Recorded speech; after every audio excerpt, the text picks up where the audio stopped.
Did you know that right now in 2026, a war between France and Russia is unfolding? And I'm not talking about Ukraine, but a conflict on a different continent, Africa. Welcome to the Sahel. This is a narrow strip of land where the Sahara sands devour hectares of fertile soil every year. Here, water is more expensive than oil, and a well is more important than a national border.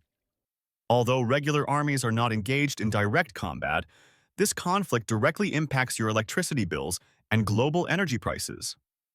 Let's dive into how this region became the second front of a global hybrid war.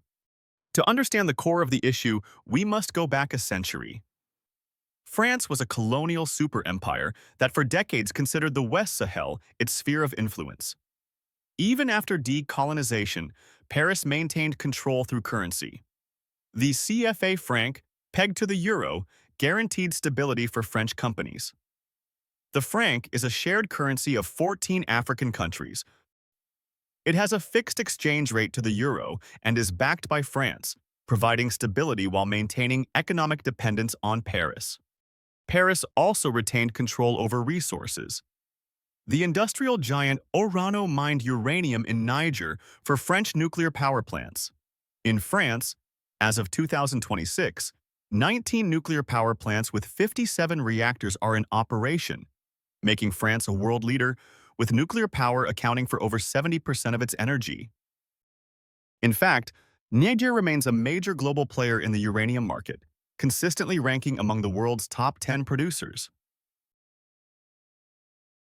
Although internal instability has caused production to decline in recent years, dropping from over 4,100 tons in 2015 to 962 tons in 2024, its vast resource potential remains undisputed.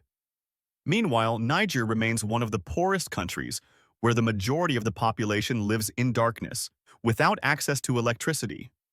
Mali and Burkina Faso are also among the world's largest gold producers. Projections for 2024 show they combined to mine over 194 tons of gold, surpassing the United States, which produces around 158 tons. France promised security in exchange for resources, but during its military presence, the situation only worsened. Poverty and chaos created a vacuum filled by Islamists, Al-Qaeda, ISIS, Boko Haram. Locals concluded that Paris was either unable to help or was intentionally fueling the chaos. Why did the old methods of control stop working? The region is being strangled by two forces, climate and demography. Since 1960, the population of Mali, Niger, and Burkina Faso has grown from 13.7 million to over 74 million. In Niger, this is an almost eightfold jump. As a result, the demand for water has surged. Over the last 60 years, Lake Chad has shrunk by 90%, depriving 30 million people of their livelihoods. Muslim nomads are migrating south, clashing with settled farmers. Battles over water have become bloody. A wave of military coups swept the region. These occurred in Mali, Burkina Faso, and Niger. In 2023, these juntas united into a unified defense pact. They saw Russia as an alternative partner, providing weapons and mercenaries without asking questions about human rights or democracy. For Russia, the Sahel is a strategic lever. By squeezing out France, Russia opens the door for Rosatom and manipulates prices.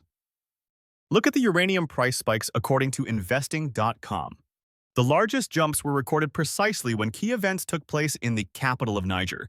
In January 2024, when Niger announced its withdrawal from the Economic Community of West African States, ECOWAS, and in January 2026, following a jihadist attack on the airport in Niamey. But the battle isn't just for uranium, it's for future control over gas flows to Europe. Meet the Trans-Saharan gas pipeline. This ambitious 4,000-kilometer project was designed to connect Nigeria's massive fields to Algeria and then directly to the EU. This pipe is capable of pumping 30 billion cubic meters of gas per year. This would effectively replace the need for Russian gas previously supplied by Nord Stream.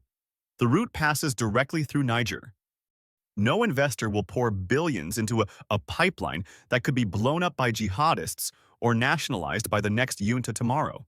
While France and the US painfully lose operational control over the region, Russia is transforming the Sahel into its military base and a bridgehead to pressure Europe through energy prices and new migration waves. The world is changing right now. Where the Western sphere of influence once stood, the flags of the Africa Corps and Rosatom now fly. What do you think about this conflict? Will Europe find a replacement for Sahel resources, or will Africa permanently turn to the east? Let us know in the comments, and subscribe to the channel so you don't miss our next deep dives into global geopolitical knots. See you next time.